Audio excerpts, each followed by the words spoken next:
Dick Kravik. Bonjour. Alors vous rendez hommage à Django Reinhardt avec d'une certaine manière. D'une certaine manière, avec un album qui s'appelle Le Voyage de Django Reinhardt. Ouais.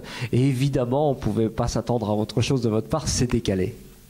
Oui, certainement il y a un décalage. Enfin, il y a quelques titres qui sont joués vraiment dans le jus, c'est-à-dire guitare, violon, enfin des fois il y a de l'accordéon. Mais par exemple, il y a une version de Nuage où il n'y a pas de guitare. Il y a de la contrebasse et de l'accordéon. Voilà. Donc en fait, c'est un peu une sorte de commande de notre producteur japonais, Monsieur Kenichi Takahashi, qui est à Tokyo, et avec qui on fait depuis pas mal d'années des albums de chansons françaises, d'accordéon musette, donc avec Daniel Colin, Claire Elzière, des gens comme ça. Et puis là, il voulait quelque chose autour de Django. Donc on s'est dit pourquoi encore refaire le millième disque de Django, voilà. Il y a déjà eu des choses tellement merveilleuses, même depuis Django. Donc essayons de trouver autre chose. Donc on a trouvé une autre solution, et je crois que c'est intéressant et assez varié. C'est décalé, c'est original en tout cas. Hein. Ouais, alors, quid du choix des thèmes?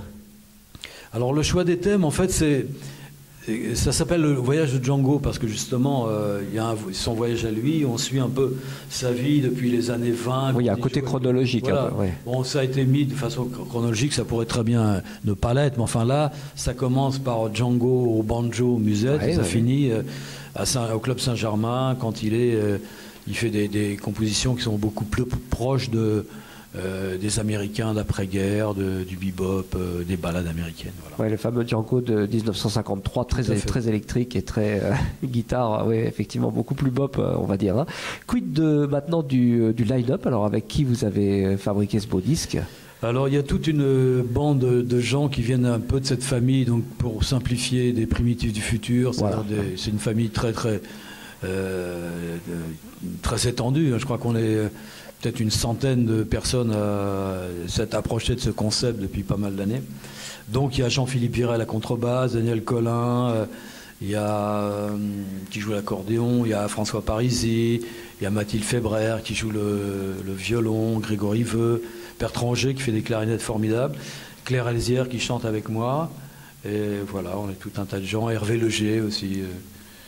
Et donc ça aussi, là, disons, des titres assez classiques d'une certaine manière, et puis des choses complètement barrées, quoi. C'est le cas de dire. Je vais vous laisser le soin de rappeler le titre de l'album et le label aussi sur lequel il est sorti. Donc ça s'appelle Le Voyage de Django, c'est sorti chez Respect Records à Tokyo, et maintenant Patrick Frémaux le sort à partir du mois d'octobre sur son label. Eh ben, tout est dit. Merci beaucoup. Merci.